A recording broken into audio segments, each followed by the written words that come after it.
خلق فعظم وتبارك في القرآن المجيد والفرقان الحميد قل لا أسألكم عليه أجرا إلا التوفيق صدق الله العظيم اللهم صل على سيدنا ومولانا محمد وعلى آله وسلم حمد صلاة اللہ عزتوں کی مسند پر جامع فراز عالم نبوت ذی وفا محترم محتشم علماء کرام اور واجب احترام ذوی احتشام برادران اسلام السلام علیکم ورحمۃ اللہ وبرکاتہ۔ وعلیکم السلام۔ کے بارے تعالیٰ مجھے اور آپ کو بارگاہ ربوبیت میں سجدہ رزق کے شرف کے بعد درس قرآن کی سعادت مندیاں نصیب ہو رہی ہے۔ دعا ہے اللہ تعالیٰ میری اور آپ کی حاضری کا ایک ایک لمحہ قبول فرمائے اور کعبے میں باتوں پر توفیق نصیب فرمائے۔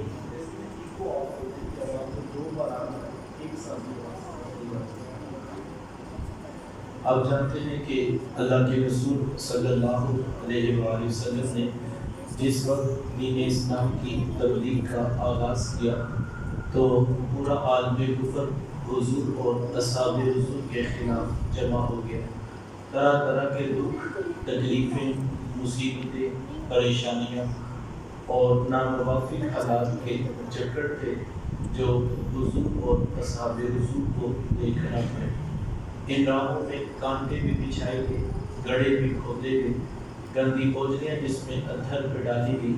ایک بدبخت گلے میں کپڑا ڈال کر کاؤ بھی دیتا ہے۔ شام ابی طالب کی گھاٹی کے دکھ کون بھول سکتا ہے؟ 3 سال تک میرے حضور علیہ السلام کا معاشی اور سماجی بائیکاٹ کر دیا تھا۔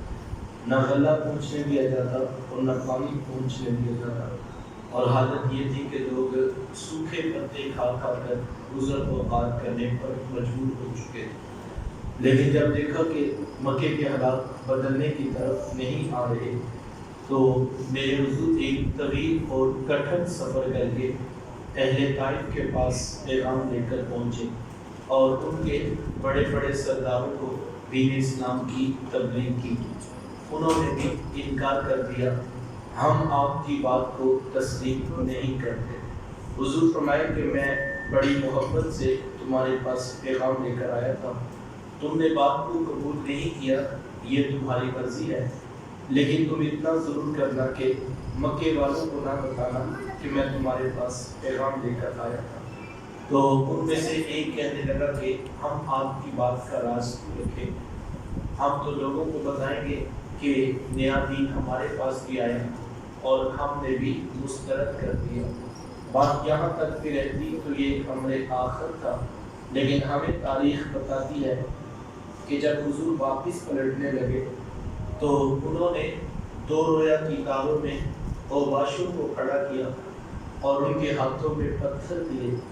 جب میرے حضور چلتے وہ حضور کے قدموں پہ پتھر مارتے، ایک قدم پہ پتھر لگتا تو میرے حضور دوسرے پہ پلٹتے، دوسرے پہ پتھر لگتا تو میرے حضور واپس پہلے پہ پلٹتے۔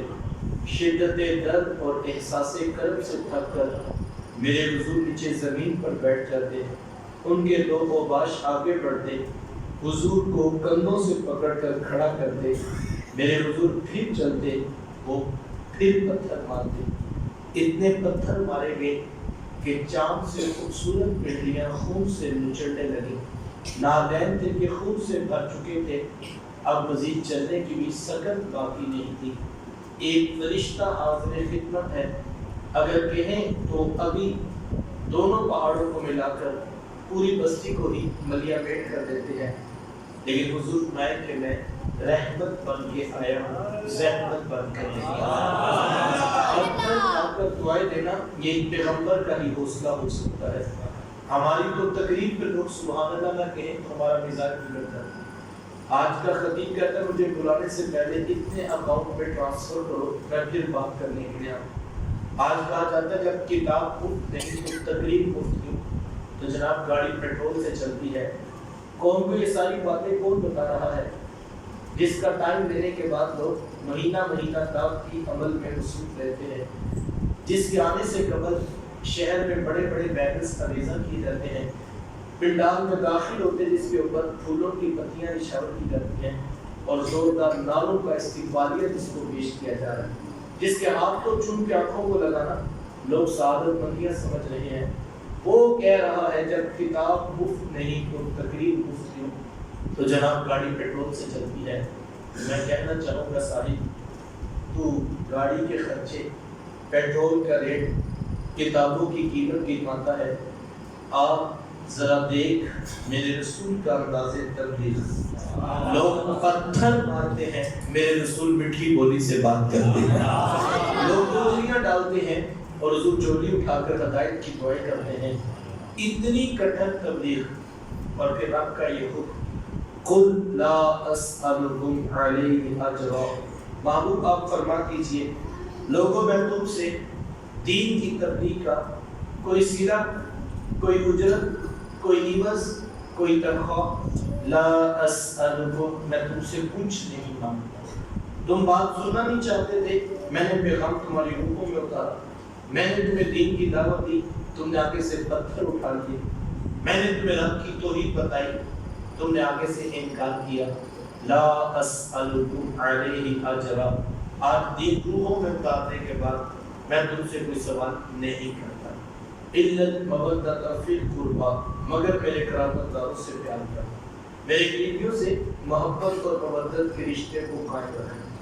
اس پر اہل علم نے گفتگو کی ہے کہ جب پہلے کہا کہ میں کچھ نہیں مانگتا تو بعد میں قرابت داروں کی محبت کا سوال کیوں رکھا؟ اگرچہ یہ کوئی معصیت کی چیز نہیں تھی لیکن باہر کے سرے کی ایک صورت تو بنتی ہے۔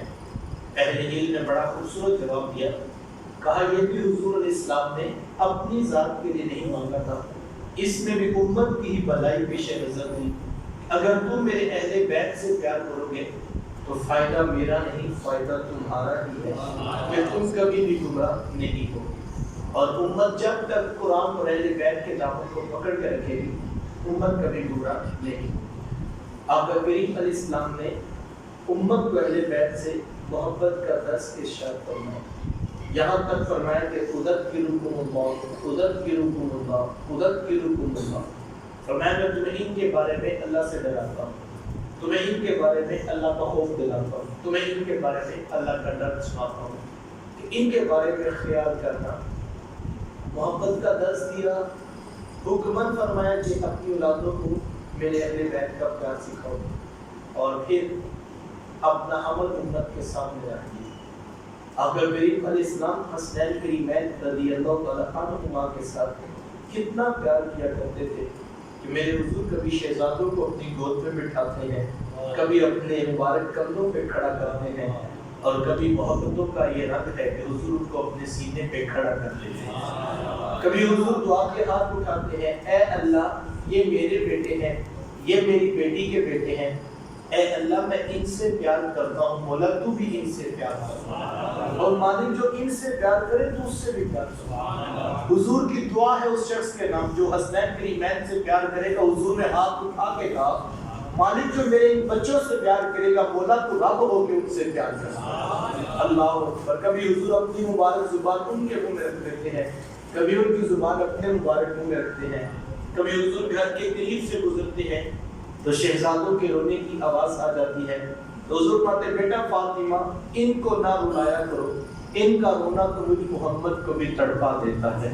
کبھی اللہ کے رسول صلی اللہ علیہ وآلہ وسلم منبر پر تشریف فرما ہوتے ہیں، حسنین کریمین رضی اللہ تعالیٰ عنہما ننھی عمر ہے، سرخ رنگ کی قمیضیں پہنی ہیں، ابھی نیا نیا چلنا سیکھا ہے، مسجد نبوی میں داخل ہوتے ہیں، کبھی گرتے ہیں کبھی سنبھلتے ہیں، میرے حضور سے گرتے ہوئے شہزادے دیکھے نہیں جاتے، میرے حضور اپنا منبر اپنا خطبہ چھوڑ کے جا کے شہزادوں کو اٹھا کے گود میں بٹھا لیتے ہیں۔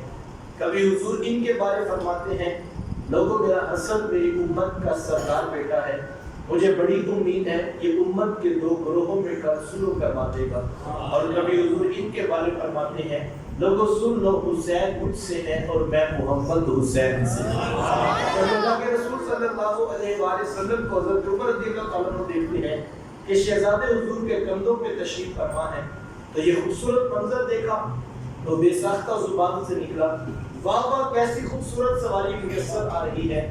تو حضور میں عمر صرف سواری دیکھ رہی ہے، تو ذرا شاہ سوار بھی تو دیکھو کتنا پیارا ہے، میرا بیٹا بھی تو دیکھو نا کتنا پیارا ہے۔ اور کبھی صحابہ فرماتے ہیں حضور علیہ السلام کے پیچھے نماز پڑھ رہے تھے، آقا کریم علیہ السلام نے قیام کیا تو ہم نے بھی قیام کیا، محبوب علیہ السلام نے رکوع کیا تو ہم نے بھی رکوع کیا، حضور علیہ السلام نے سر سجدے میں رکھ دیا تو ہم سب بھی سجدہ ریز ہو گئے، لیکن سجدہ اتنا طویل ہو گیا کہ لگتا تھا جیسے وقت جو ہے وہ قیام سے بھی زیادہ گزر گیا ہے۔ اور ایک صحابی فرماتے ہیں میرے دل میں ایک عجیب سا خیال آیا اور مجھ سے رہا نہ گیا، تو میں نے سوچا کہ سر اٹھا کے دیکھوں تو صحیح آخر وجہ کیا ہے کہ حضور کیوں نہیں سر انور اٹھا رہے۔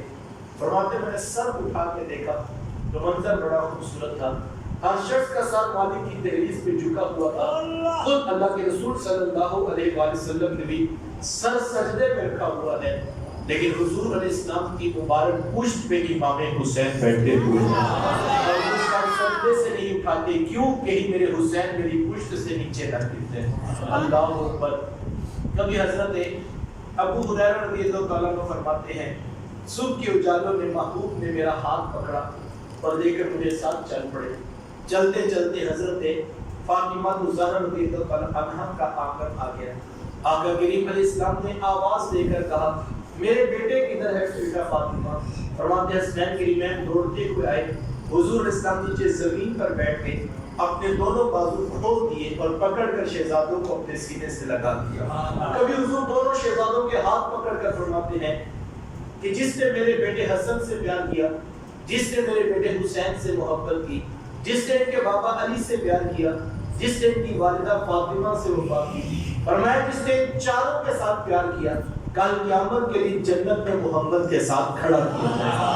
نبی اللہ کے رسول صلی اللہ علیہ وآلہ وسلم کے پاس حضرت اسامہ بن زید رضی اللہ تعالیٰ عنہ رات کے اندھیرے میں حاضر خدمت ہوتے ہیں، فرماتے مجھے حضور علیہ السلام سے کوئی کام تھا، میں محبوب علیہ السلام کی دہلیز پہ حاضر ہوا، میں نے آپ کے ٹکڑا سنایا، محبوب اتنے قریب تھے کہ رات کی تاریکی میں صرف ٹکڑا ہی نہیں سنا تھا بلکہ حضور نے میرا مسئلہ حل بھی کر دیا، لیکن دوران گفتگو میں نے غور کیا محبوب علیہ السلام کی چادر پہ کسی چیز کی حرکت کا احساس ہے، تو مجھ سے رہا نہ گیا تو میں نے پوچھ لیا کہ اے بندہ نواز یہ چادر کے اندر کیا ہے؟ آقا کریم علیہ السلام نے جواب دینے کی بجائے چادر کو ہی کھول دیا، فرماتے میں نے اپنی آنکھوں سے دیکھا ایک پہلو سے امام حسن لپٹے ہیں تو دوسرے پہلو سے امام حسین لپٹے ہیں، کبھی پہلو سے جوڑ کے رکھتے ہیں، کبھی کندھوں پہ بٹھاتے ہیں، کبھی گود پہ بٹھاتے ہیں، کبھی اپنے مبارک سینے پہ کھڑا کر دیتے ہیں، اور کبھی محبتوں کا یہ رنگ ہے کہ حضرت حذیفہ رضی اللہ تعالیٰ عنہ فرماتے ہیں کہ میں اپنی والدہ سے عرض کی کہ امی اگر آپ مجھے اجازت دیں تو میں مغرب کی نماز محمد اسلام کے پیچھے نہ پڑھ جاؤں، اور ابھی میں ساتھ وعدہ کرتا ہوں کہ میں اپنے لیے اور آپ کے لیے بخشش کی دعا بھی ضرور کرواؤں۔ وہاں نے کہا بیٹا پھر دیر کیوں کرتے ہو، جلدی محبوب کی دہلیز پہ پہنچ۔ فرماتے میں حاضر خدمت ہوا، مغرب کی آذان ہوئی، اقامت کہی گئی، محبوب علیہ السلام نے نماز پڑھائی، لوگ نماز مکمل کر کے گھروں کو چلے گئے اور میں وہیں کونے میں بیٹھ کر انتظار کرتے اور وقت اتنی تیزی سے سمٹا کہ عشاء کی اذان کا وقت ہو گیا۔ آقا کریم علیہ السلام موجود تھے، اقامت کہی گئی، اذان ہوئی، اقامت ہوئی، نماز پڑھائی تو لوگ نماز مکمل کر کے گھروں کو چلے۔ حضور علیہ السلام اپنے معمولات عبادت میں مصروف تھے اور میری ہمت نہ ہو سکی کہ میں حضور سے دعا کا عرض کر سکوں، اور وقت تھا کہ ہاتھوں سے نکلے جا رہا، گھر جانے کا خیال آتا تو قدم رک جاتے کہ ایک نماز کی چھٹی لے کر آئے تھے، اب نمازیں بھی 2 ہو گئی ہیں، بغیر دعا کے چلے گئے تو ماں ناراض ہوگی، ماں نے تو چھٹی سی شرط پہ دی تھی کہ میرے لیے بخشش کی دعا کروانا۔ آقا کریم علیہ السلام کی طرف بڑھنے لگتا تو ادب مانے آ جاتا کہ حضور تو اپنی بات آپ کو مصروف ہے، وہ پہ خلل کیوں ڈالا گیا۔ فرماتے اسی کشمکش میں بیٹھا سوچ رہا تھا کہ کیا کروں۔ تھوڑی دیر کے بعد آقا کریم علیہ السلام اپنے مصلی امامت سے اٹھے اور کاشانہ اقدس کی طرف بڑھنے لگے، تو میرا دل دھڑکنے لگا کہ حذیفہ اب تو موقع ہاتھ سے جا رہا ہے، اور اگر حضور گھر چلے گئے پھر تو صبح ملاقات ہوگی۔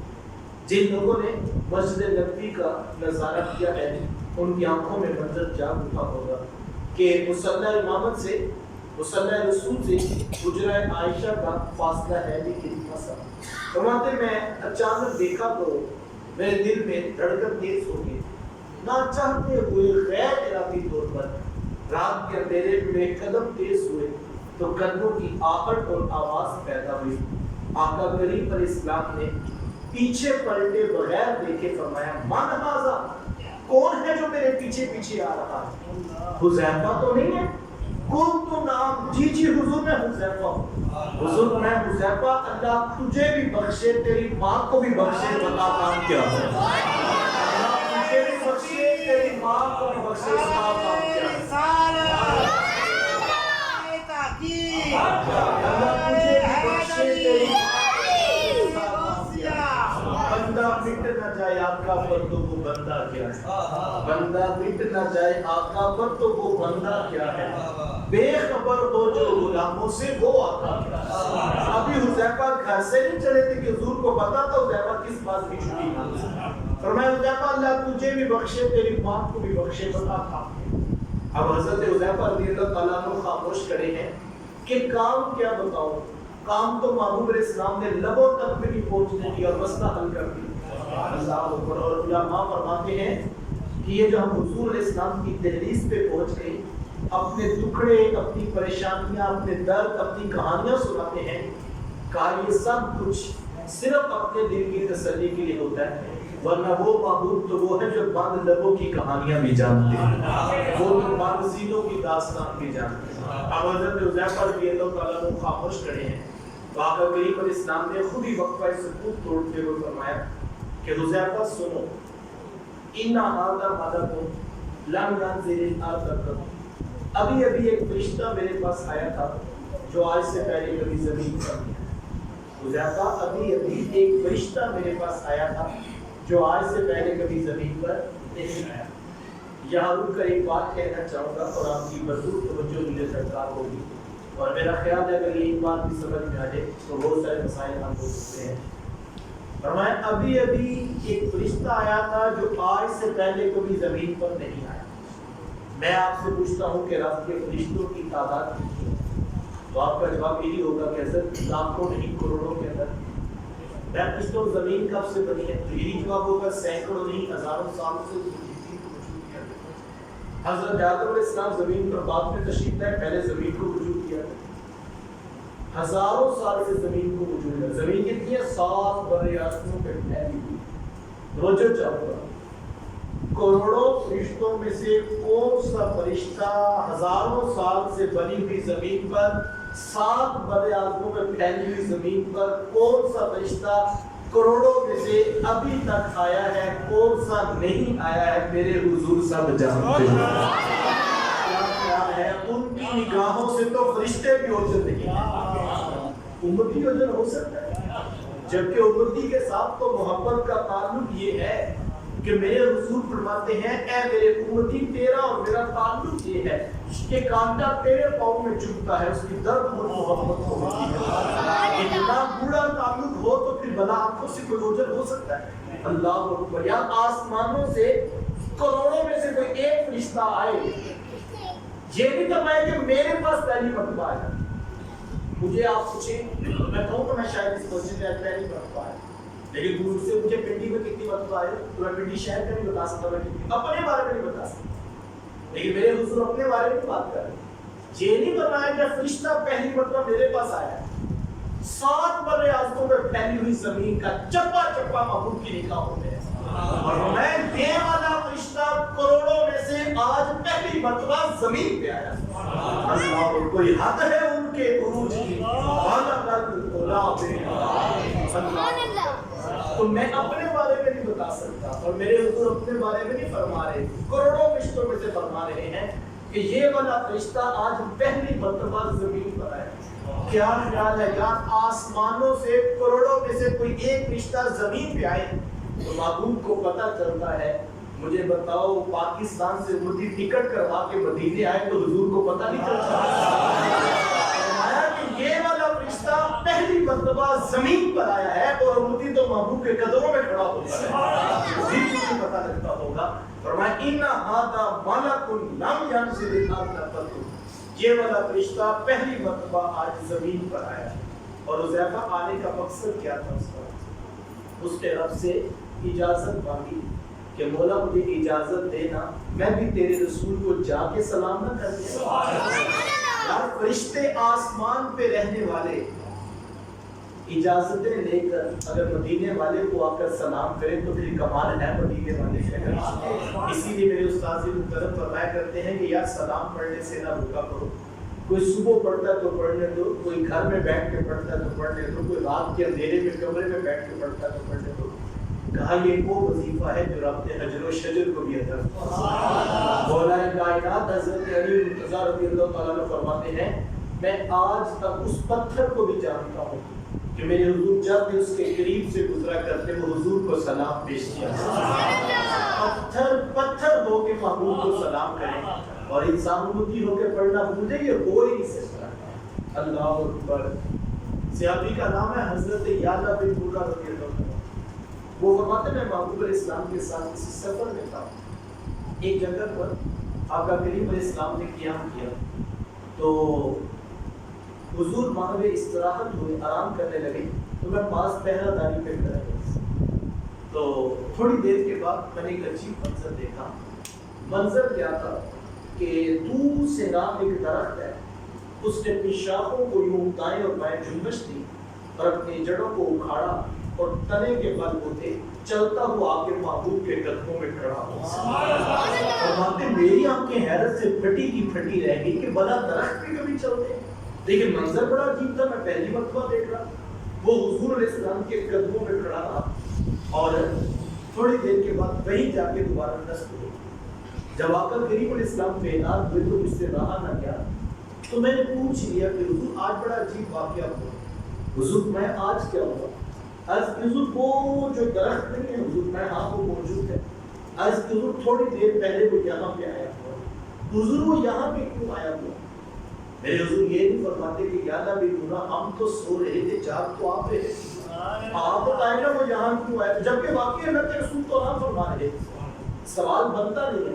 دیکھیں میں سو رہا ہوں، پاس ہمارے یہ ایسے بھائی جاگ رہے ہیں، شیشے کا گلاس ٹوٹ گئے، میرے بیدار ہونے پہ میں یہ سوال پوچھوں کہ گلاس کس نے توڑا تو بات سمجھ میں آتی ہے، لیکن اگر یہ مجھ سے پوچھے کہ بتائیں یہ گلاس کس نے توڑا تو میرا جواب کیا ہوگا کہ بھئی میں تو سو رہا تھا، جاگ تو آپ نے، آپ بتائیں ہوا سے ٹوٹا، کسی کا ہاتھ لگا، آپ سے گرا۔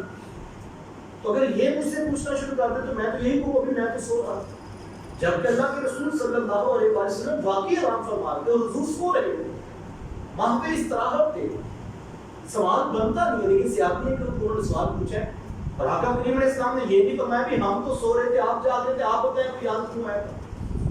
اور نہ حضور نے کوئی تعجب کیا کہ بڑا درخت بھی کبھی چلتے، میں تو پہلے یہی کہوں گا نا، لیکن آقا کریم علیہ السلام نے کیا فرمایا؟ صحابی نے کیوں پوچھا؟ محدثین نے سوال اٹھایا، علماء نے جواب دیا۔ کہا صحابی نے اس لیے سوال پوچھا تھا کہ صحابہ جانتے تھے کہ ہم نے جن کا کلمہ پڑھا ہے ان کی آنکھیں سوتی ہیں، دل تو جاگتا ہی رہتا ہے۔ ان کو پتا ہوگا وہ یہاں کیوں آیا ہوا تھا۔ اللہ اکبر۔ فرمایا کہ یعلا بن مرہ آج ہم اس کے قریب آئے تھے تو اس نے رب سے اجازت لی کہ مولا آج محبوب نیڑے آیا ہے، میں بھی جا کے سلام نہ کروں، تو ہمیں سلام کرنے کے میرے استاد مکرم فرمایا کرتے ہیں اپنی اولادوں کو یہ وظیفہ پڑھاؤ، صبح بھی محبوب کو سلام، دوپہر بھی ان کو سلام، رات بھی ان کی دہلیز پہ سلام۔ کیا سادہ سی بات ہے، یہ محبت کا تعلق ہے۔ کوئی چھوٹا بچہ آپ گلی سے گزر رہے ہو، آپ کو کوئی چھوٹا بچہ سلام کرے، ایک دن، 2 دن، 3 دن، تو چوتھے دن آپ بھی موٹر سائیکل سے بریک لگا کر پوچھ لیتے ہیں کہ بیٹا آپ کس کے بیٹے ہیں، روزانہ مجھے سلام کرتے ہیں۔ کہا یہ وظیفہ اپنی اولادوں کو اتنا پڑھا دو، صبح بھی حضور کو سلام، دوپہر بھی محبوب کو سلام، رات بھی ان کو سلام۔ یار کبھی تو حضور پوچھیں گے نہیں کس کا بیٹا ہے روزانہ ہمیں سلام پیش کرتا ہے، اور اگر حضور کے لبوں پہ ماں باپ کے نام آ گئے تو پھر محبت کا تعلق پورا ہوگا۔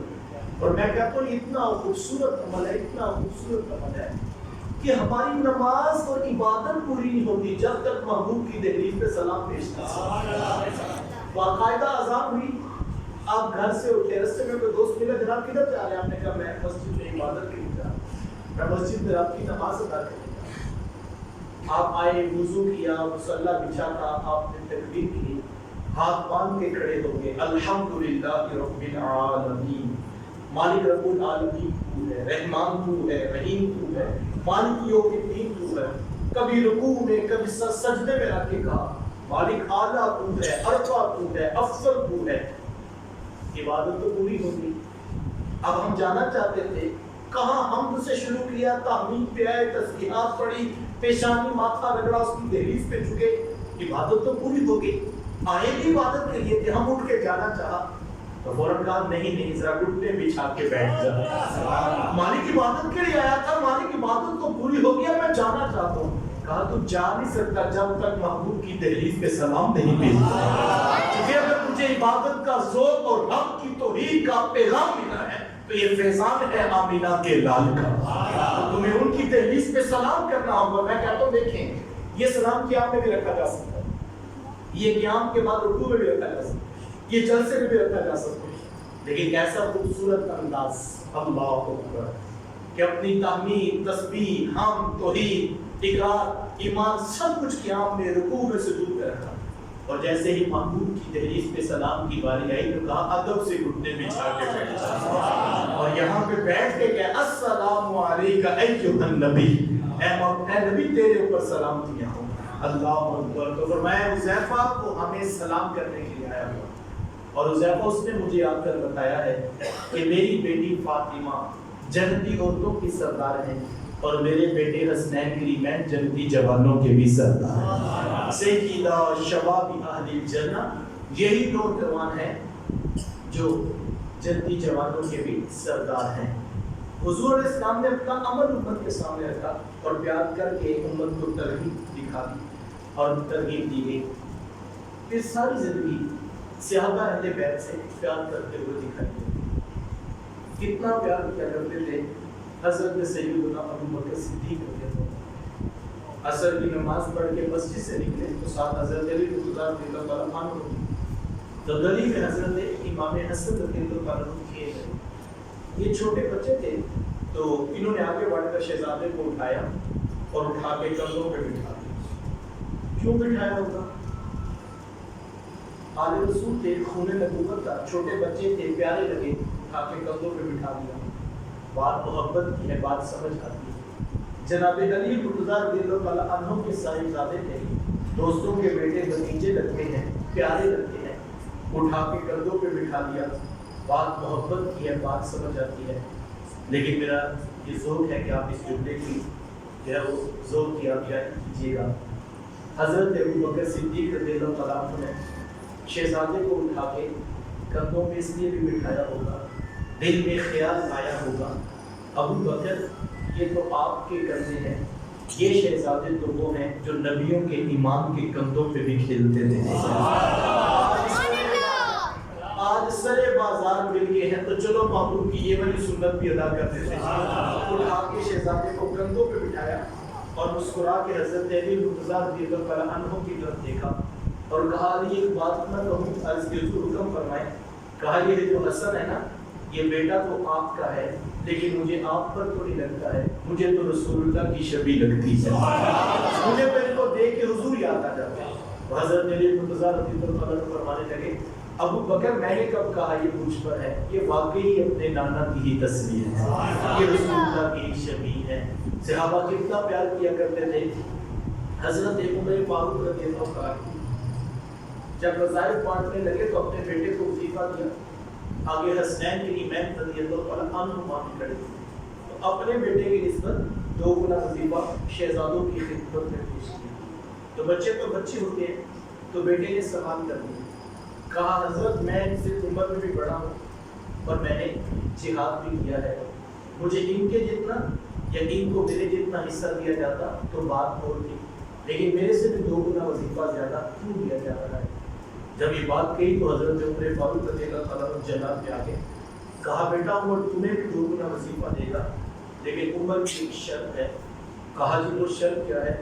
کہا بیٹا پہلے ان کے نانا کے جیسے نانا لے کر آؤ, کہا ان کے بابا کے جیسے بابا لے کر آؤ, اور ان کی والدہ جی جیسی والدہ لے کر آؤ.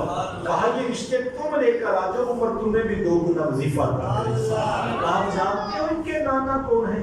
کہا ان کے نانا تو وہ ہیں جن کے پیچھے سارے نبی ہاتھ باندھ کے کھڑے ہوتے ہیں۔ کہا ان کے پاپا تو جناب علی المرتضیٰ رضی اللہ تعالیٰ عنہ ہیں، اور ان کی والدہ تو سیدہ فاطمہ بنت رسول ہیں۔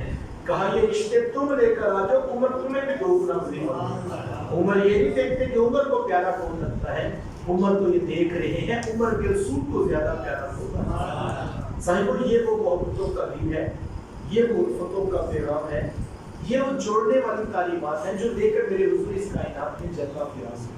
اور ہمیں حضور علیہ السلام کے ساتھ یہی بھیج دیا کہ اہل بیت سے پیار کرنا، اور اہل بیت نے ہمیں حضور کے اصحاب کا پیار سکھایا۔ جس دور پرفتن سے ہم گزر رہے ہیں، یہاں پر انتہائی فتنے ہیں، ہر آنے والا دن کوئی نیا فتنہ لے کر ابھرتا ہے، جو سوشل میڈیا پہ حال بنا پڑا ہے العیاذ باللہ۔ اس دور پرفتن میں خاص طور پر میری اور آپ کی ذمہ داری ہے کہ میں اور آپ اپنے اولادوں کو محبت کا دین سکھائیں۔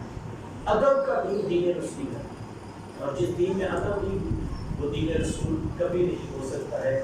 ہمیں یہ لہجہ سکھاتا ہوں۔ میرے استاد مکرم فرمایا کرتے ہیں کہ بیٹا کوئی چیز پرانی ہو جائے نئی چیز خرید لیا کرو، نئی چیز میں جدت ہے، نئی چیز میں سہولت ہے، نئی چیز میں آسانی ہے، لیکن بیٹا یاد رکھنا دین جتنا پرانا ہوگا اتنا حضور کے قدموں کے نیڑے ہوگا۔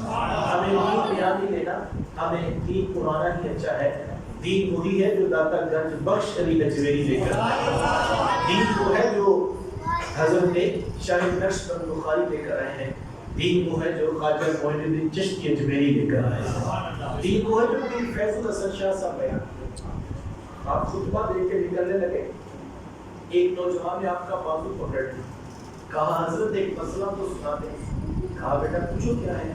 کہا حضرت یہ بتائیں کہ حضرت سیدہ فاطمہ الزہرا رضی اللہ تعالیٰ عنہا افضل ہیں یا کہ حضرت سیدہ عائشہ صدیقہ رضی اللہ تعالیٰ عنہا افضل ہیں؟ پوچھنے والے نے تو آپ کو پھنسانا چاہا، لیکن جن کو عقائد کی خیرات گنبد خضرا کے مکی کے قدموں سے ملی ہو انہیں بھلا کوئی سوال کیا پریشان کرے۔ کہا بیٹا یہ بھی کوئی پوچھنے والی بات؟ کہا حضرت رحمت کا۔ کہا بیٹا دیکھو، اگر تم دیکھو بیٹی ہونے کی حیثیت تو حضرت سیدہ فاطمہ الزہرا رضی اللہ تعالیٰ عنہا وہ بیٹی ہیں امام الانبیاء صلی اللہ علیہ وسلم، اور حضرت سیدہ عائشہ صدیقہ رضی اللہ تعالیٰ عنہا وہ بیٹی ہیں جناب ابو بکر صدیق رضی اللہ۔ تو بیٹا یہ بھلا کیسے ہو سکتا ہے کہ نبیوں کے امام کی بیٹی سے جناب ابو بکر کی بیٹی افضل ہو جائے؟ اس نے کہا یہ تو بالکل نہیں ہو سکتا، یہ تو بڑی پکی بات ہے، تو طے شدہ بات، یہ تو بالکل سمجھ آنے والی بات، اس پر تو کوئی اختلاف نہیں۔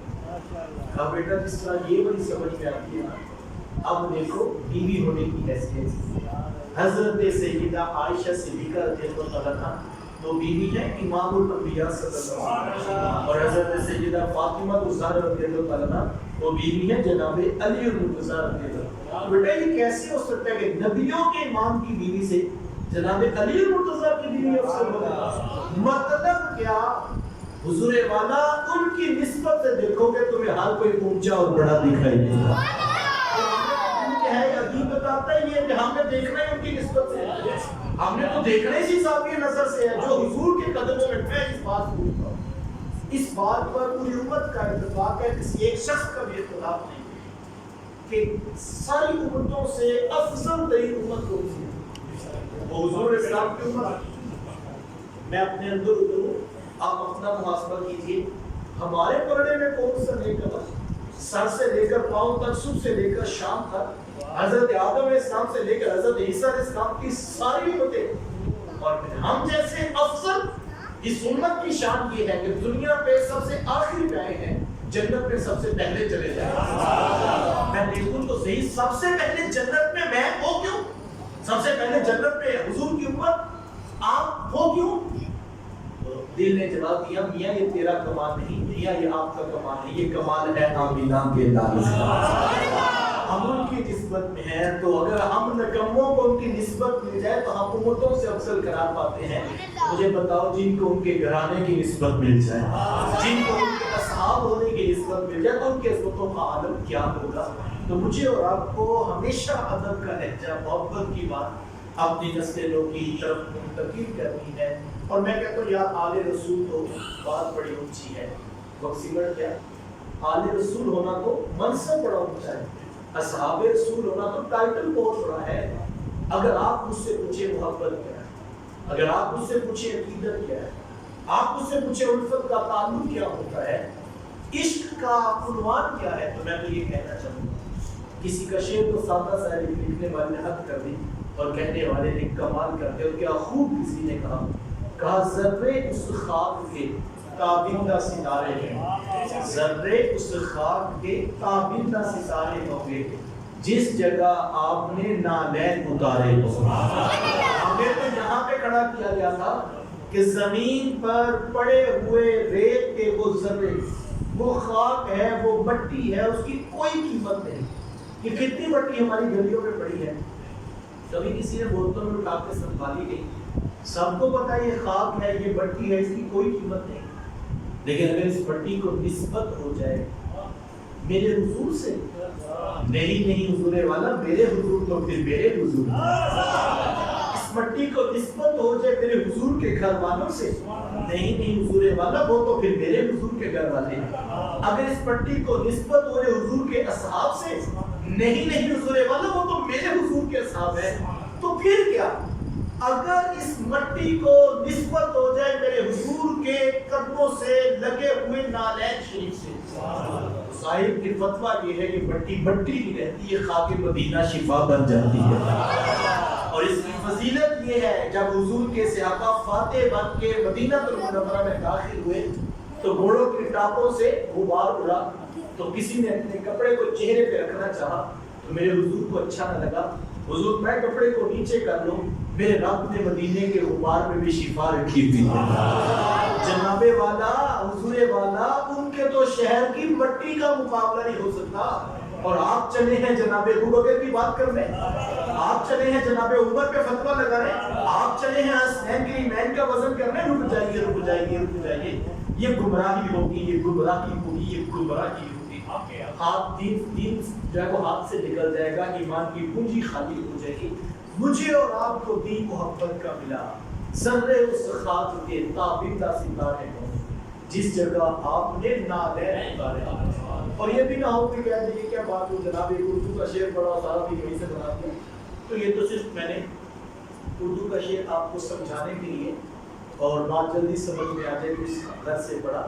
اگر آپ یہی مضمون کتاب رحمت قرآن مجید سے دیکھنا چاہیں تو پھر قرآن کا اسلوب دیکھیے. میں نے تو محبوب کے قدموں سے لگے ہوئے نالین پاک کی مثال دی ہے, جبکہ قرآن کس قدر خوبصورت انداز میں اتنی بڑی بات قرآن نے کہی ہے. اور اگر لہجہ دیکھیے قرآن کا, انداز دیکھیے, نسبتوں کا رنگ اور جمال دیکھیے. قرآن میں کیا تھا, وَالْعَادِيَاتِ ضَبْحًا فَالْمُورِيَاتِ قَدْحًا فَالْمُغِيرَاتِ صُبْحًا فَأَثَرْنَ بِهِ نَقْعًا فَوَسَطْنَ بِهِ جَمْعًا. قرآن نے کیا کہا, قرآن نے کہا محبوب تیرے غلاموں کے گھوڑوں کے قدموں سے لگی ہوئی کھریوں کے پتھروں سے ٹکرانے کے بعد پیدا ہونے والے شرارے کی بھی قسم لگتا ہے. محبوب کی قسم نہیں حضور والا, محبوب کی قسم نہیں, محبوب کے غلاموں کی بھی نہیں, محبوب کے غلاموں کے گھوڑوں کی بھی نہیں, محبوب کے غلاموں کے گھوڑوں کے قدموں کی بھی نہیں, محبوب کے غلاموں کے گھوڑوں کے قدموں سے لگی ہوئی کھریاں بھی نہیں, محبوب کے غلاموں کے گھوڑوں کے قدموں سے لگی ہوئی کھریوں کے پتھروں سے ٹکرانے کے بعد ایک لمحے کے لیے جو آگ کا چھوٹا سا شرارہ پیدا ہوتا ہے, یا رم ہو کے اس شرارے کی بھی قسم اٹھاتا ہے. مجھے بتائیں یہ کس کی قیمت ہے, محبوب کی نہیں جناب. یہ کس کی عظمت ہے, محبوب کے غلاموں کی نہیں جناب. یہ کس کی عظمت ہے, محبوب کے غلاموں کے گھوڑوں کی نہیں جناب. محبوب کے غلاموں کے گھوڑوں کے قدموں کی نہیں جناب. یہ کس کی قیمت ہے, محبوب کے غلاموں کے گھوڑوں کے قدموں سے لگی ہوئی کھریوں کی نہیں جناب. محبوب کے غلاموں کے گھوڑوں کے قدموں سے لگی ہوئی کھریوں کے پتھروں سے ٹکرانے کے بعد جو ایک لمحے کے لیے شرارہ پیدا ہوتا ہے, یہ اس کی قیمت ہے کہ رب دو کے اس کی قسم اٹھاتا ہے. مجھے بتائیں جن کے لبوں پہ حضور نے اپنے لب رکھے ہیں ان کی قیمت کا عالم کیا ہوگا. حسین ابن علی کی شان کیا ہوگی کہ جن کے لبوں پہ ڈائریکٹ محبوب ہے. جہاں پر تو محبوب ڈائریکٹ نہیں ہے, معبود کے غلاموں کے گھوڑوں کے قدموں سے لگی ہوئی کھریوں کے پتھروں سے ٹکرانے کے بعد جا کے کوئی شرارہ پیدا ہو تو رب ہو کے اس کی قسم اٹھاتا ہے. اور مجھے بتاؤ جس کی رگوں میں خود محمد کا خون ہوگا ان کی شانوں کا عالم کیا ہوگا, ان کی عظمتوں کا کیا عالم ہوگا. اور مجھے بتائیں جو 1400 سال سے آج بھی پیغمبر رحمت کے پہلو انور میں موجود ہے ابو بکر کی شان کا عالم کیا ہوگا, جو 23 سال تک سایہ بن کے حضور کے مشن کے ساتھ اور حضور کی ذات کی حفاظت کے لیے ذات بن کے کبھی آگے کھڑے ہوتے کبھی پیچھے جاتے. حضور پوچھا ابو بکر کیا بات ہے, کبھی آگے جاتے کبھی پیچھے جاتے ہو, کبھی دائیں آتے ہیں کبھی بائیں جاتے ہیں. عرض کرتے حضور آگے جاتا ہوں تو خیال آتا ہے دشمن کہیں پیچھے سے نہ آ جائے, پیچھے جاتا ہوں خیال آتا ہے آگے سے نہ آ جائے, آگے جاتا ہوں خیال آتا ہے کہیں دائیں سے نہ آ جائے, دائیں آتا ہوں تو پھر بائیں کا خیال آتا ہے. ابو بکر حضور کے گرد طواف کرتے ہوئے حضور علیہ السلام کی حفاظت کے لیے معبود تھے. مجھے بتاؤ ابو بکر کی شانوں کا عالم کیا ہوگا. یہ محبتوں کا دین ہے, یہ رک جائیے ادب کر. ہم اسی لیے کہا گیا تھا لے سانس بھی آہستہ کے دربارے لگی ہے. یہ محبوب کی چوکھٹ ہے, ان کی ہر نسبت کا احترام ہے اور ان کے ہر حوالے کا ادب ہے.